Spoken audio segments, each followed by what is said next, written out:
پھر بھی مجلس کی مقبولیت کے لیے بآواز بلند صلوات اللہم صلی علی محمد وآل محمد۔ اعوذ باللہ من الشیطان الرجیم، بسم اللہ الرحمن الرحیم، الحمدللہ رب العالمین، والصلاة والسلام علی اشرف الانبیاء والمرسلین وآلہ الطیبین الطاہرین المعصومین المظلومین، اما بعد فقد قال سبحانہ وتعالی فی محکم کتابہ المبین، بسم اللہ الرحمن الرحیم،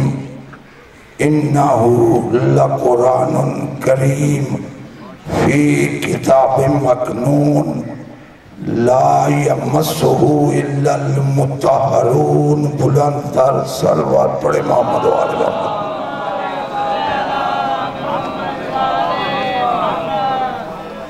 عزیزان محترم، وقار رسول اور وقار آل رسول کے موضوع پر آج یہ ہماری چوتھی نشست ہے۔ آج بھی کوشش کروں گا محمد و آل محمد کی عظمت قرآن کی روح سے اپنے محترم سننے والوں کی سماعتوں کی نظر کروں گا، اس امید کے ساتھ کہ در قبول افتد زہ عز و شرف محمد و آل محمد علیہ السلام اپنے دربار عالی مقام میں اسے قبولیت کا شرف تمام مومنین کا اس فیضا کرانا محمد و آل محمد اپنی بارگاہ میں قبول اور منظور فرمائیں۔ بلند تر صلوات پڑھ لیں محمد و آل۔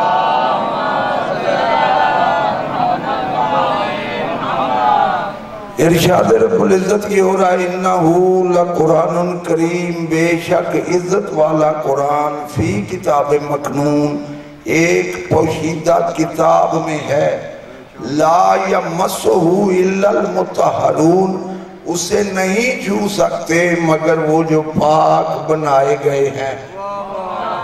یعنی قرآن یہ خود کہہ رہا ہے کہ مطہرون کے سوا اس تک کسی کی رسائی ممکن نہیں۔ قرآن یہ خود بتلا رہا ہے کہ مطہرون کے سوا اس تک کسی کی رسائی ممکن نہیں۔ اب اگر یہ جملہ میں آج کی حد تک سمجھا سکا تو میں سمجھوں گا میری محنت پوری ہو گئی۔ میں کوشش کروں گا آہستہ آہستہ آپ کو دعوتیں فکر دوں۔ مطہرون کے سوا، کیوں؟ قرآن ہے کتاب میں، کتاب ہے قرآن کا ظرف، اور وہ جو ظرف ہے قرآن کا وہ اتنا طاہر ہے کہ مطہرون کے سوا اس تک کسی کی رسائی ممکن نہیں۔ اگر یہ مانے لیے جائیں کہ ہاتھ سے مس کرنا، ٹچ کرنا، نہیں، وہ یہ مس بھی اور ہے۔ کوشش کروں گا کسی تقریر میں یہ بھی واضح کر دوں کہ مس کے معنی کیا ہے۔ ایک مس کے معنی ہے ہاتھ سے چھونا،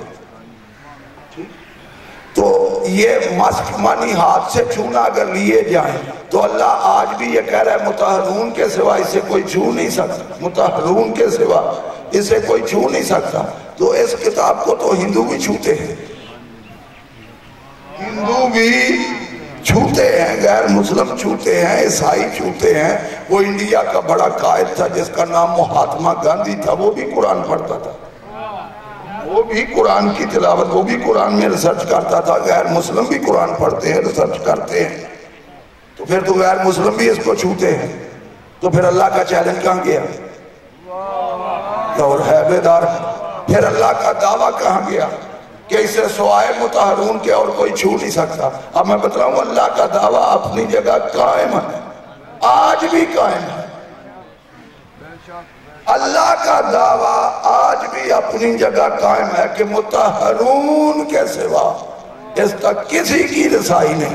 ہاں یہ دنیا والے ان لفظوں کو تو ٹچ کر سکتے ہیں، معنی کو سوائے معصوم کے کوئی نہیں سمجھتا۔ اس کے حقیقی معنی تک سوائے معصوم کے کسی کی رسائی نہیں. یہ قرآن سمجھ میں نہیں آتا. اگر سمجھ میں آتا ہوتا تو آج بڑے بڑے مفسر قرآن کی تفسیر لکھتے وقت یہ نہ کہتے واللہ عالم، اللہ بہتر جانتا ہے اس کا مقصد کیا ہے. اس کا مطلب ہے 14 صدیاں گزر گئیں، ابھی تک قرآن سمجھ میں نہیں آیا. ابھی تک قرآن سمجھ میں نہیں آیا. اور اللہ نے پھر قرآن میں ارشاد فرمایا. اب گفتگو میں شروع کرنے لگا. اب اللہ، یہ قرآن سمجھ میں کیوں نہیں آتا؟ یہ قرآن سمجھ میں کیوں نہیں آتا؟ اب اللہ نے قرآن میں ارشاد فرمایا وَمَا يَعْلَمُ تَعْوِيلَهُ إِلَّا اللَّهُ وَالرَّاسِخُونَ فِي الْعِلْمِ. اس قرآن کی تعویل کو کوئی نہیں جانتا. سورۃ آل عمران 3 سورہ قرآن مجید کا اللہ فرمایا وَمَا يَعْلَمُ تَعْوِيلَهُ إِلَّا اللَّهُ وَالرَّاسِخُونَ فِي الْعِلْمِ. اس قرآن کے معنی و مطالب کو کوئی نہیں جانتا. اس کی حقیقت کو کوئی نہیں جانتا. اس کی تعویل کو کوئی نہیں جانتا. کون جانتا ہے؟ اِلَى اللَّهِ، صرف اللہ. اس قرآن کی حقیقت کو کون جانتا ہے؟ صرف اللہ. اور اللہ فرمایا وَالرَّاسِخُونَ فِي الْعِلْمِ، اور وہ جانتے ہیں جو علم میں راسخ ہیں. اس قرآن کے معنی کو یا اللہ جانتا ہے یا وہ ہستیاں جانتی ہیں. راسخون فی العلم، راسخون فی العلم، جو علم میں راسخ ہیں. جو علم میں راسخ ہیں. اب کون ہے؟ کوئی تو ہے، کوئی تو ہے. اس آیت کی شرح کرنے سے پہلے ایک جملہ تو کہوں گا. اللہ فرما رہا ہے اس قرآن کی حقیقت کو، اس قرآن کی تعویل کو، اس قرآن کے حقیقی معنی و مطالب کو کوئی نہیں جانتا. کون جانتا ہے؟ میں اللہ جانتا ہوں یا وہ ہستیاں جانتی ہیں جو علم میں راسخ ہیں. نہیں ہیں، جو علم میں راسخ ہیں. اتنا تو ماننا پڑے گا، کوئی بھی ہو اتنا تو ماننا پڑے گا. جس طرح اللہ قرآن کو جانتا ہے اسی طرح وہ ہستیاں بھی جانتی ہیں. یہ اللہ کا کلام ہے. اللہ کو پتا ہے کہ اس کا معنی کیا ہے، اس کا مقصد کیا ہے. توجہات موجود ہے؟ نہیں، میں پوری توانائی کے ساتھ یہ جملہ شاید سمجھا نہیں سکا. میں اس آیت کو سیاق و سباق کے حوالے سے پیش کرتا ہوں، پھر ہو سکتا ہے میں سمجھا سکوں. ماشاءاللہ آپ سارے پڑھے لکھے حضرات ہیں، پوری توجہ کے ساتھ سماعت فرماتے ہیں. مجھے مزہ آ رہا ہے کہ آپ پوری توجہ کے ساتھ سنتے ہیں. یہ جو ہم کبھی کبھی، مجھے اپنے بیان کی پختگی پر اعتبار نہیں. میں ایک طالب علم کی حیثیت سے گفتگو کرتا ہوں، مجھے اپنے بیان کی پختگی پر اعتبار نہیں، آپ کی سماعتوں پر بھروسہ ہے. اگر کوئی لفظ ادھر ادھر ہو جائے تو آپ اس کو صحیح سمجھ سکیں. اور یہ جو بعض اوقات ہم کہہ دیتے ہیں توجہ ہے، غور ہے، اس کا مطلب یہ نہیں کہ آپ توجہ سے نہیں سمجھتے.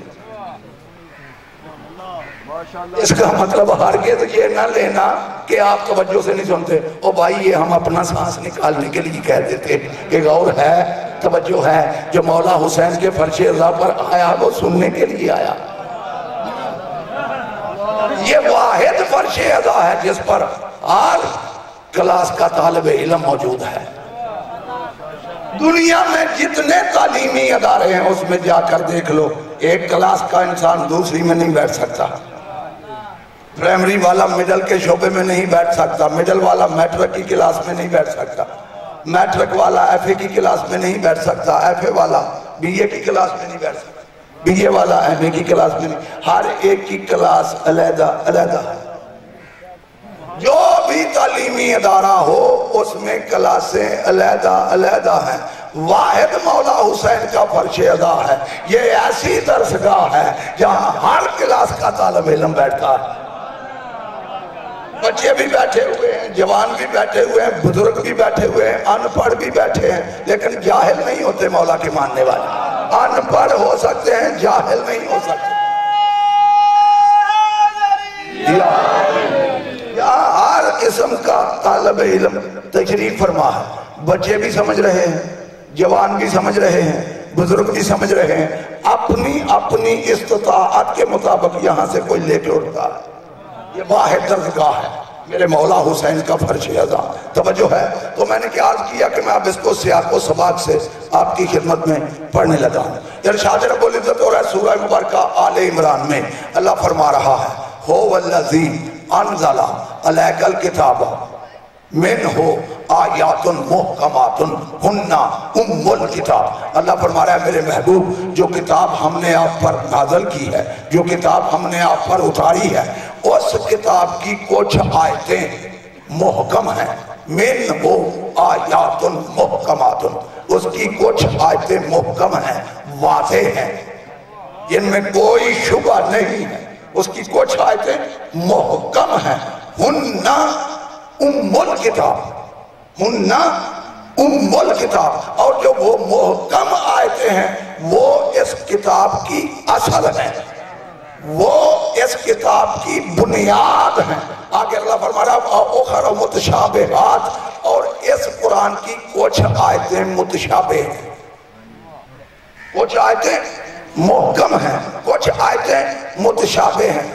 فَأَمَّا الَّذِينَ فِي قُلُوبِهِمْ زَيْغٌ يَتَّبِعُونَ مَا تَشَابَهَ، اور جن لوگوں کے دلوں میں کٹی ہے، اب اللہ فرما رہا ہے جن لوگوں کے دلوں میں ٹیڑھا پن ہے، کٹی ہے، نفاق کا مرض ہے، وہ متشابہ آیتوں کے پیچھے پڑے رہتے ہیں۔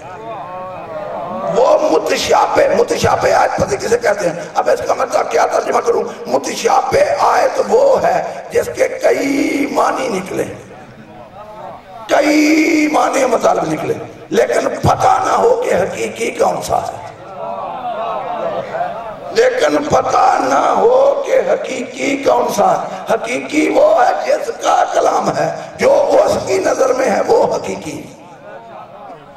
اللہ فرما رہا ہے کچھ لوگ ایسے ہیں جن کے دلوں میں کٹی ہے، ٹیڑھا پن ہے، نفاق کا مرض ہے، وہ متشابہ آیتوں کے پیچھے پڑے رہتے ہیں، پڑے رہتے تھے نہیں، پڑے رہتے ہیں۔ کیوں؟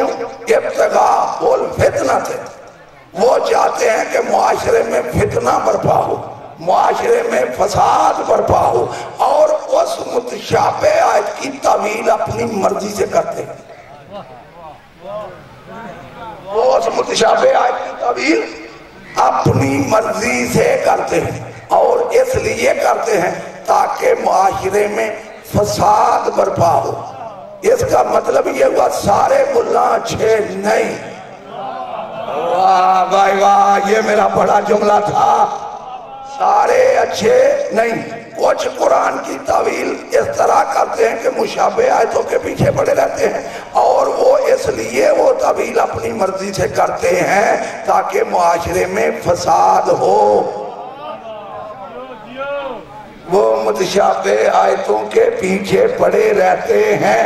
پتہ چلا آج بھی یہ زلزلہ جاری اور ساری ہے، کئی لوگ اپنی مرضی سے اس کی تعویل کرتے ہیں۔ اب اللہ فرما رہا ہے وَمَا يَعْلَمُ تَعْوِيلَهُ، اس قرآن کی تعویل کو کوئی نہیں جانتا إِلَّا اللَّهُ وَالرَّاسِخُونَ فِي الْعِلْمِ، میں جانتا ہوں، اللہ فرما رہا ہے میں جانتا ہوں، یا وہ ہستیاں جانتی ہیں جو العلم میں ہیں، وہ ہستیاں جانتی ہیں جو العلم میں راسخ ہیں۔ اب میری گفتگو شروع ہو گئی، گفتگو جو میں نے بنیاد باندھی ہے کہ کون جانتا ہے قرآن کے صحیح معنی کو؟ قرآن میں اللہ خود فرما رہا ہے اس قرآن کی تعویل کو، تفسیر کو، حقیقی معنیوں مطالب کو کوئی بندہ نہیں جانتا، میں اللہ جانتا ہوں۔ یا وہ ہستیاں جانتی ہیں جو العلم میں راسخ ہیں، راسخون فی العلم، راسخون فی العلم، وہ العلم میں ہیں۔ جس طرح اللہ فرما رہا ہے انہو لقرآن کریم فی کتاب مکنون، قرآن کتاب میں ہے، اسی طرح اللہ فرما رہا ہے راسخون فی العلم، وہ ہستیاں علم میں ہیں، علم میں، علم میں، علم میں، ان ہستیوں میں علم نہیں، وہ علم بڑا جملہ اگر سمجھ میں آ جائے، وہ ہستیوں میں علم نہیں، وہ ہستیاں علم میں ہیں۔ پتہ چلا وہ ہستیاں علم میں ہیں، ان کے وجودوں کا نام علم ہے، ان کے وجودوں کا نام علم ہے، ان کے وجود میں ہے قرآن کی تعمیر۔ واہ واہ واہ، یہ میرا بڑا جملہ تھا، اگر سمجھ میں آ جاتا تو۔ وہ علم میں راسخ ہیں، کوئی تو ہے قرآن میں نام نہیں، میں بھی نام نہیں لوں گا، کوئی تو ہے، کسی کے پاس ایک ہو تو لے کر آئی۔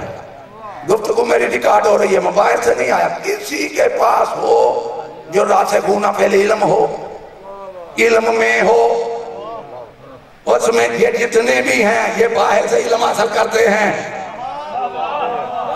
اللہ نے فرمایا وہ مدرسے کے پڑھے ہوئے نہیں، وہ مدرسے کے پڑھے ہوئے نہیں، وہ علم میں ہیں، ان کے وجودوں کا نام علم ہے، ان کے وجودوں کا نام علم ہے۔ اب میں کیسے سمجھاؤں؟ اگر میرا محترم سننے والا مجمع بیدار ہو تو دعوت فکر کے اعتبار سے آپ بدلی جملہ کہنے لگا ہے۔ روزانہ آپ خطیبوں کو سنتے ہیں، لیکن آپ بدلی جو مالک عطا کرتے ہیں وہ عطا آپ کی سماعتوں کی نظر کرتا ہے۔ ان کے وجودوں کا نام علم ہے، کوئی تو ہے، کسی کے پاس ایک ہو تو لے کر آئے، ورنہ میں تجھے تیری کتاب سے پڑھ کے سنانے لگا ہوں۔ نکو ایک ہی دعویٰ ہے، میرے نبی نے یہ نہیں فرمایا کہ میں عالموں کا شہر ہوں، آنا مدینہ طول علم ہے۔ اور ہے مولا آپ کو سلامت ہے۔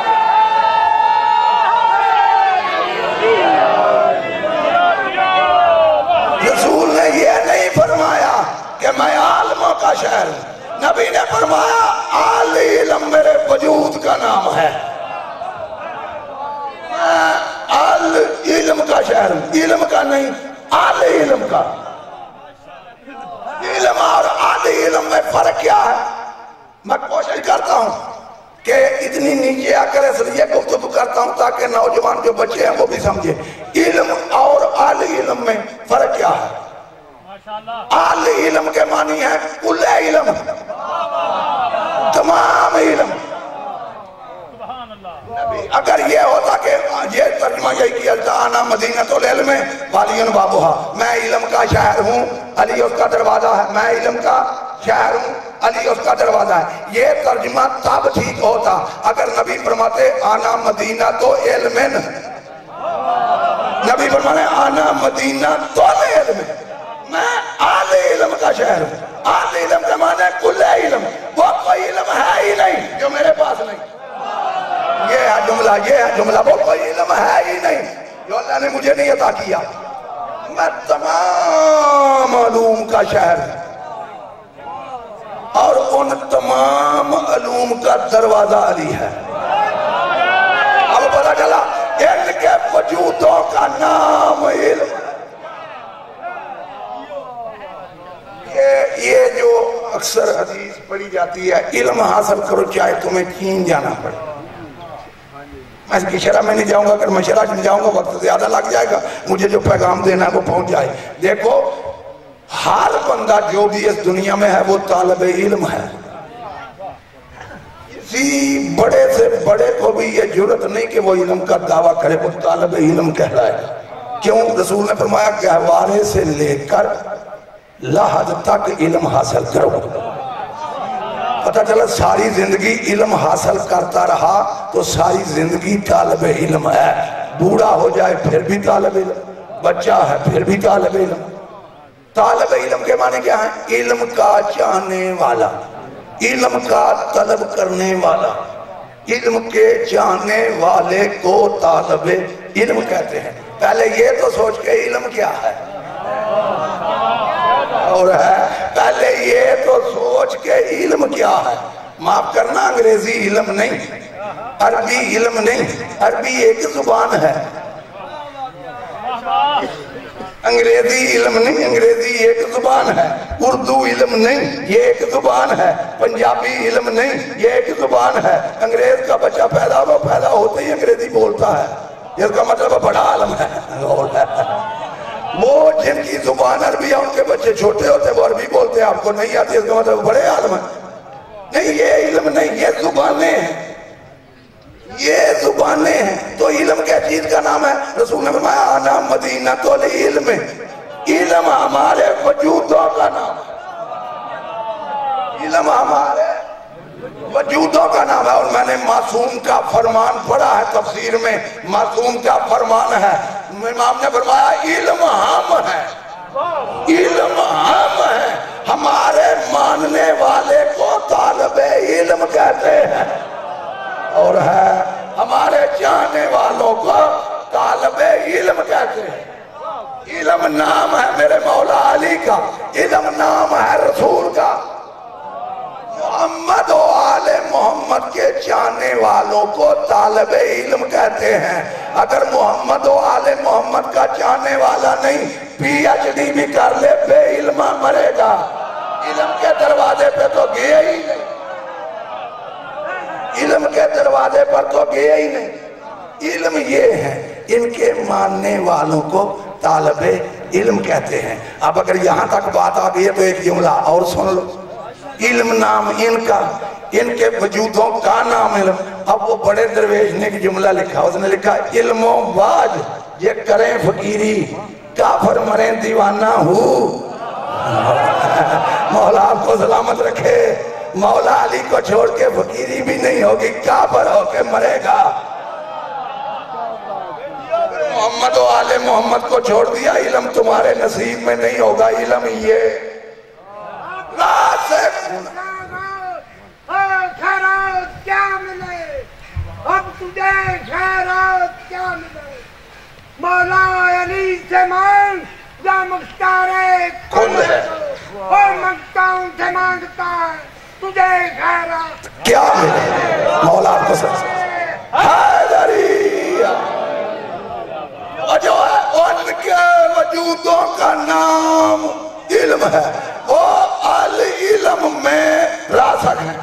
اب راسخ کے معنی کیا ہے؟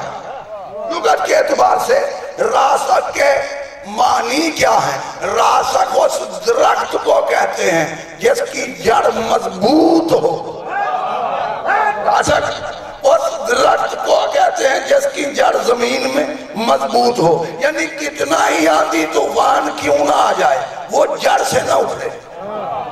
اگر جڑ سے اکھڑ جائے تو راسخ نہیں، جو جڑ سے نہ اکھڑے اس کو کہتے ہیں راسخ ہونا۔ پہلے علم، اب سمجھا کتنا ہی مسئلہ کیوں نہ مشکل آ جائے، کتنا ہی مشکل مسئلہ کیوں نہ آ جائے، اگر اس سے پوچھا جائے، اگر وہ فوراً بتائے تو راسخ ہونا پہلے علم ہے۔ لیکن اگر کہے میں بیوی سے پوچھ کر آتا ہوں تو پھر راسخ ہونا پہلے علم نہیں۔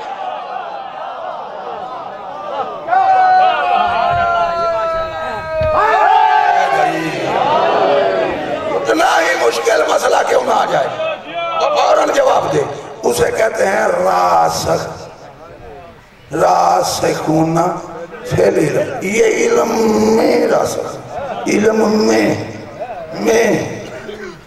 یہ کوئی جملہ مجھے سمجھائے، میں طالب علم کی حیثیت سے گفتگو کر، علم میں راسخ، علم کتنے علم میں راسخ۔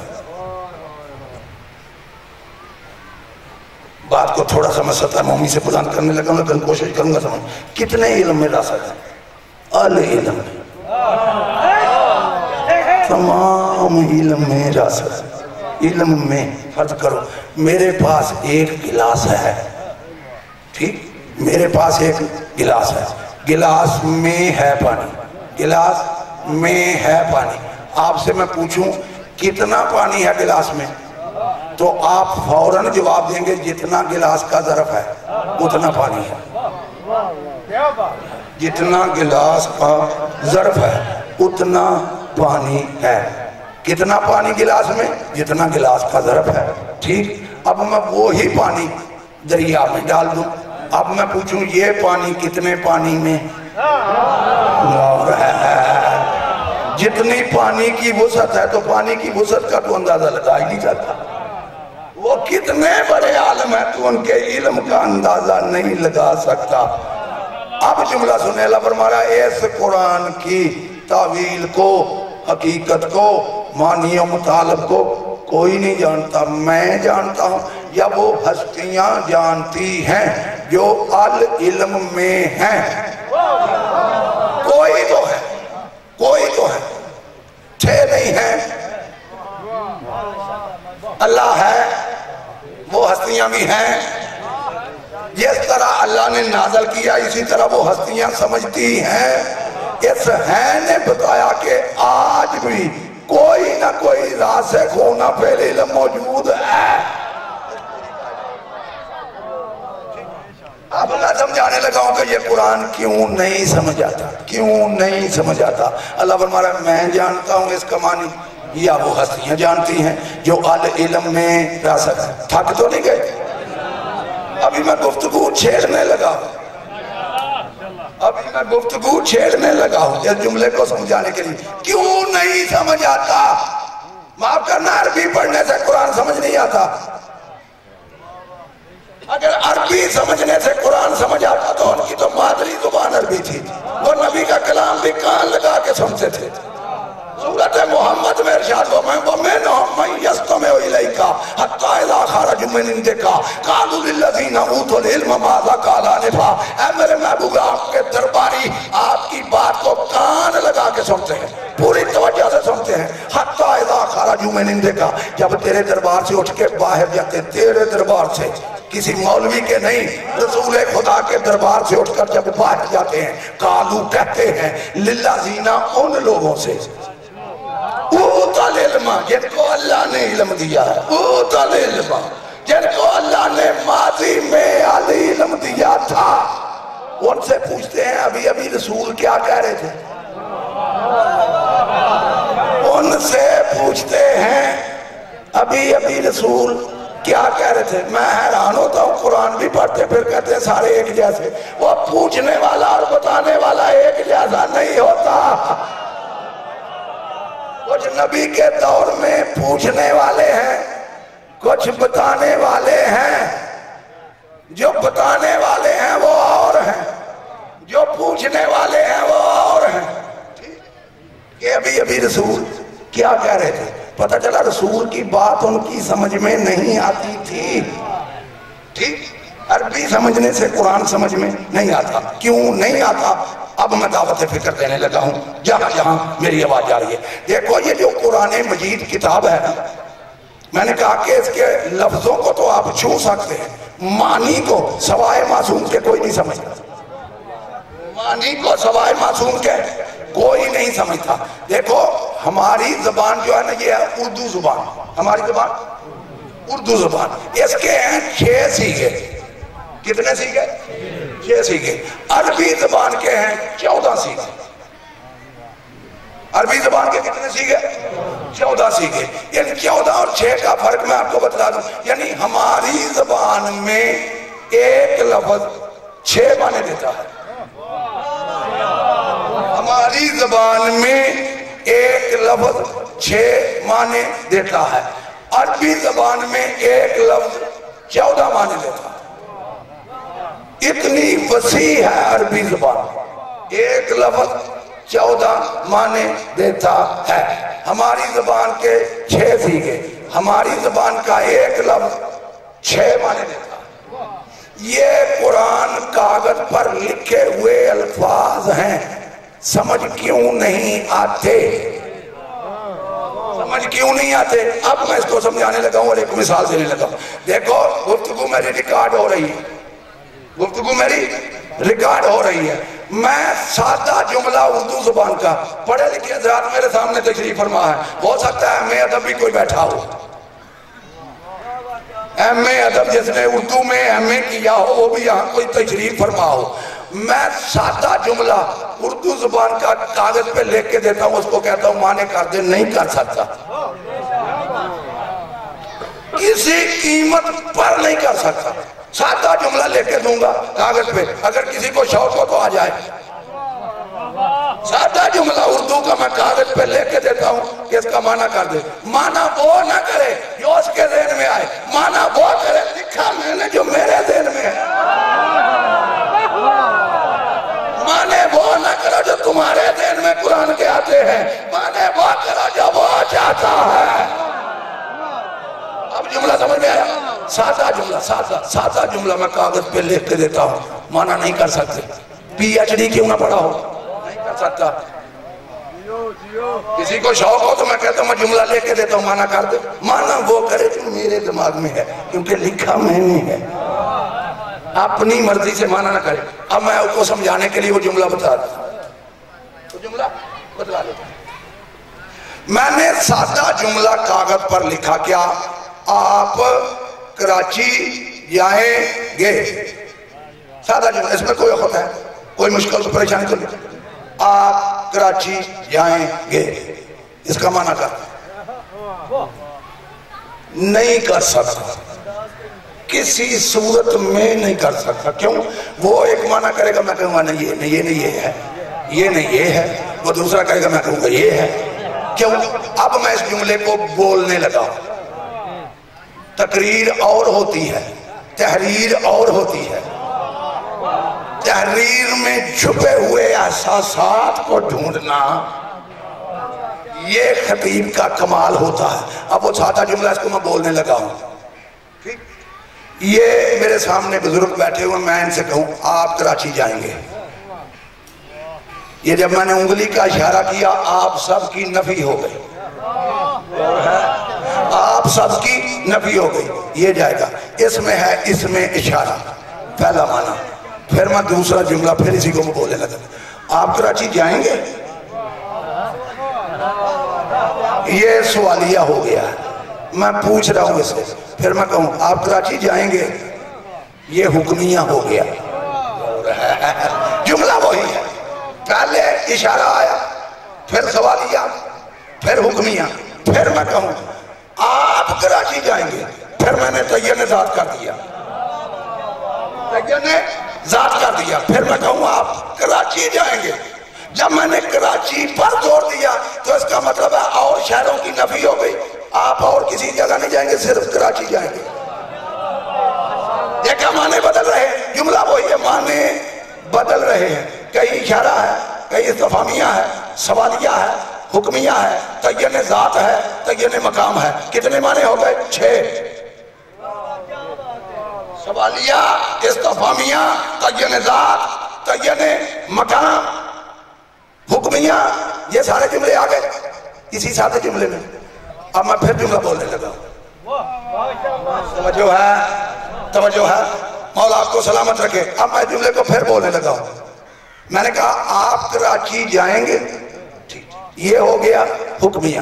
آپ کراچی جائیں گے، یہ ہو گیا تعین ذات۔ میں نے کہا آپ کراچی جائیں گے، یہ ہو گیا تعین مقام۔ ٹھیک، اب میں اس کو بولنے لگا ہوں، پھر آپ کراچی جائیں گے، مولا آپ کو سلامت رکھے۔ اب جو میں نے جملہ بولا یہ نہ حکمیہ ہے، نہ سوالیہ ہے، نہ تعین ذات ہے، نہ تعین مقام ہے، اس میں تھوڑی سی حقارت پائی گئی۔ کتنے معنی ہو گئے؟ 7۔ اس سادے جملے کے ہیں 7 معنی۔ میں کاغذ پہ لے کے دوں، وہ اگر کہے گا سوالیہ میں کہوں گا نہیں حکمیہ ہے، وہ کہے گا حکمیہ میں نے کہوں گا حقارت والا ہے۔ کیسے پتا چلے کہ اس کا حقیقی معنی کیا ہے؟ اس وقت پتا چلے گا جب جملہ کوئی بولے، جب بولے گا پھر پتا چلے گا کہ اس کا حقیقی مقصد کیا۔ پتا چلا جب تک کہ بولنے والے کے لہجے کا پتا نہ ہو حقیقی معنی نہیں کر سکتا، جب تک بولنے والے کے لہجے کا پتا نہ ہو حقیقی معنی نہیں کر سکتا۔ یہ قرآن کاغذ پر لکھے ہوئے الفاظ ہیں، حقیقی معنی تب ہوگا جب بولنے والے کے لہجے کا پتا چلے کہ اللہ بولتا کس لہجے میں ہے۔ اور مولا آپ کو سلامت رکھے۔ یہ سکا کلام ہے، وہ تو دکھائی نہیں دیتا، وہ دکھائی نہیں دیتا، وہ ذاو جوارے سے منزہ ذات ہے، اس کے لہجے کا پتہ چلے تو کیا۔ آئیے چلتا ہوں قرآن کریم کی طرف اور قرآن سے پوچھتے ہیں کہ اللہ کا لہجہ کیا ہے، اللہ کا لہجہ کیا ہے۔ اب اللہ نے ارشاد فرمایا سورہ مبارکہ نفال 8واں سورہ قرآن مجید کا، اللہ یہ فرما رہا ہے، اللہ اپنا لہجہ سمجھا رہا ہے۔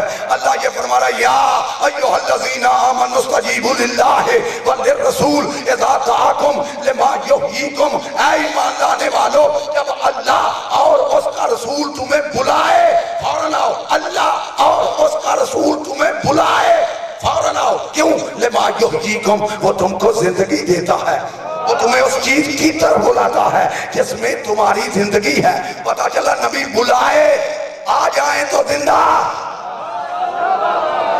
نہ آئے تو مردہ۔ اب یہ مجھے نہیں پتا کہ نبی نے کن کن کو کس کس مقام پر بلایا، کون آیا کون نہ آیا، یہ میرا کام نہیں۔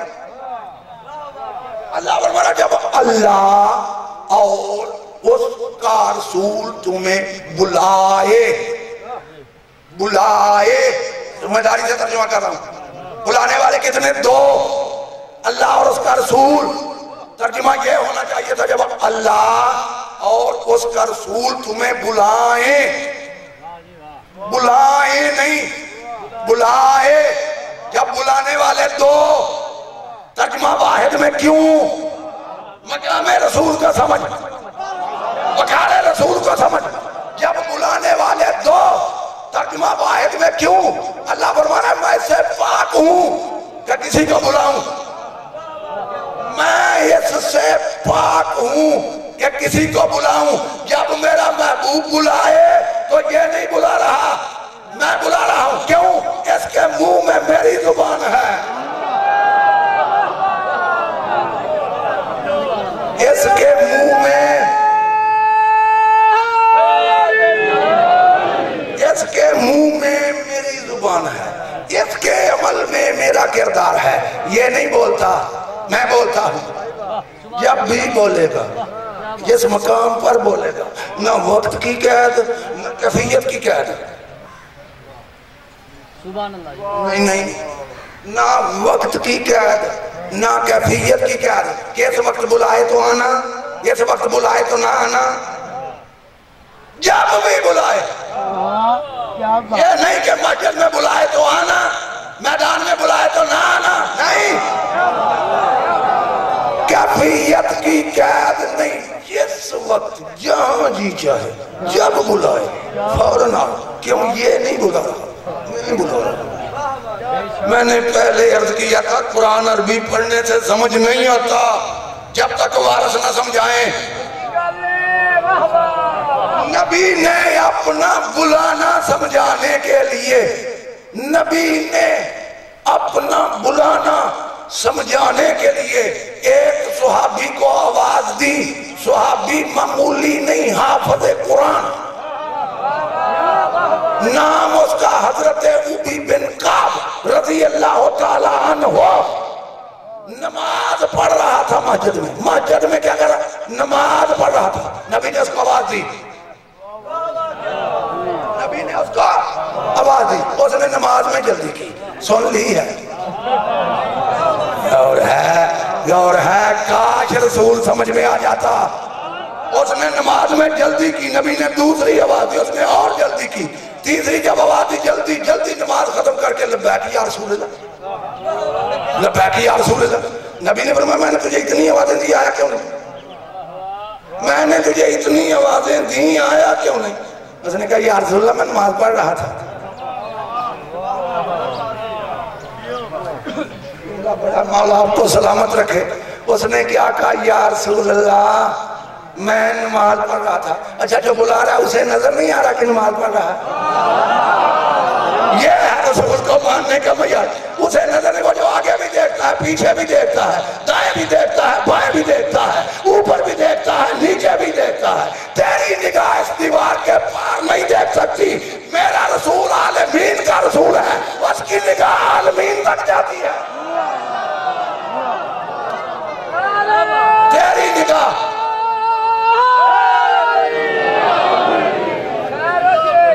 تیری نگاہ وجودوں کو دیکھتی ہے، نبی کی نگاہ وجودوں کو توڑ کے اس کے اندر جو خیال گزرتے ہیں ان کو دیکھتی ہے۔ کیا بخاری کو بھول جاؤ گے؟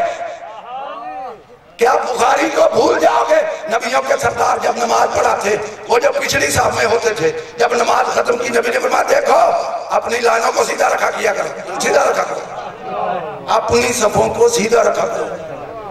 اور مجھ سے پہلے رکوع میں نہ چلے جایا کرو، مجھ سے پہلے رکوع میں نہ چلے جایا کرو۔ ہوں گے کوئی تازہ مسلمان، بڑا جذبہ ہوگا نماز پڑھنے کا،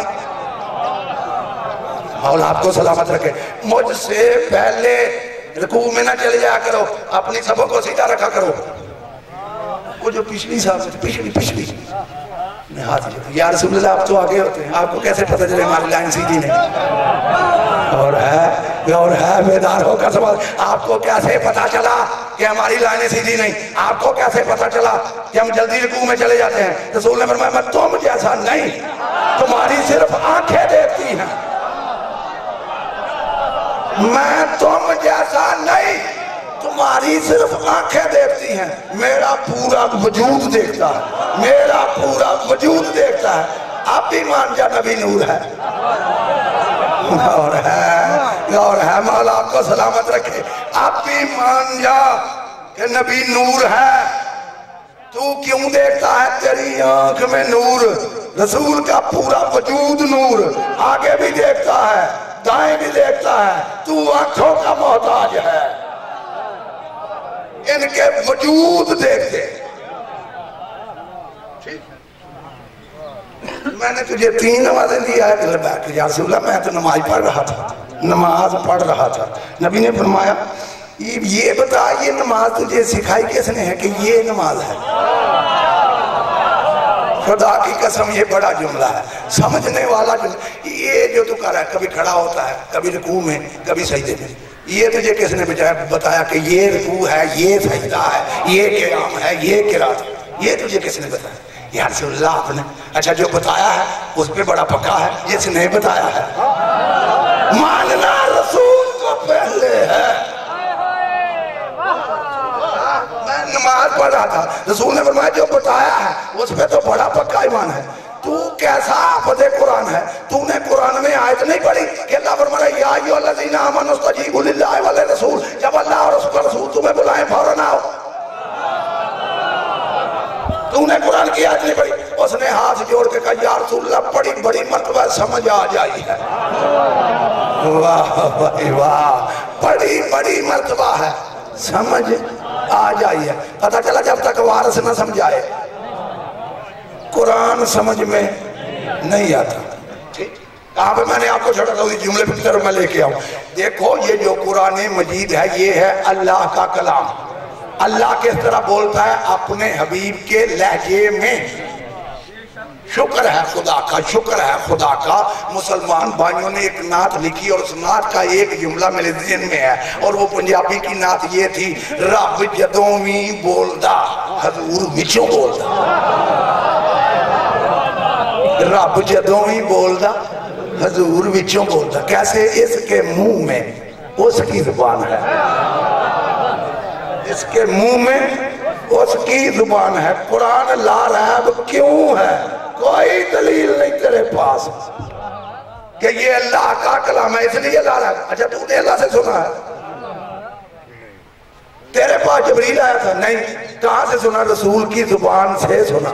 وہ جو جاری ہو رہا ہے وہ تو لا ریب ہے، تو جس ذات سے جاری ہو رہا وہ ذات کتنی لا ریب ہے؟ پہلے رسول کو ماننا ہے۔ پتہ چلا لہ جائے قدرت کا نام رسول ہے، لہ جائے خداوندی کا نام رسول ہے۔ اللہ جب بولتا ہے تو اپنے محبوب کے لہجے میں، اپنے محبوب کے لہجے میں۔ اللہ جب بھی تم سے بات کرتا ہے تو اپنے نبی کے ذریعے، اپنے نبی کے ذریعے۔ حکم جو بھی آئے گا اللہ کا، لہجہ میرے نبی کا ہوگا۔ حکم آیا نماز پڑھو، حکم اللہ کا، لہجہ میرے نبی کا۔ حکم آیا روزہ رکھو، حکم اللہ کا، لہجہ میرے نبی کا۔ حکم آیا زکوٰۃ دو، حکم اللہ کا، لہجہ میرے نبی کا۔ قرآن اللہ کا، پڑھے گا رسول، کلام اللہ کا، پڑھے گا رسول۔ یعنی اللہ کا جو بھی حکم ہم تک پہنچا ہے وہ رسول کے ذریعے پہنچا۔ ٹھیک، اس سے کوئی انکار نہیں کر سکتا، اس سے کوئی انکار نہیں کر سکتا۔ میں نے کیا عرض کیا کہ جو بھی حکم آیا، حکم اللہ کا، لہجہ میرے رسول کا۔ یعنی میرے کہنے کا مقصد یہ تھا کہ اللہ جب ہم سے بات کرتا ہے، اللہ جب ہم سے بات کرتا ہے تو اپنے محبوب کے وسیلے سے کرتا ہے۔ اللہ جب ہم سے بات کرتا ہے تو اپنے محبوب کے ذریعے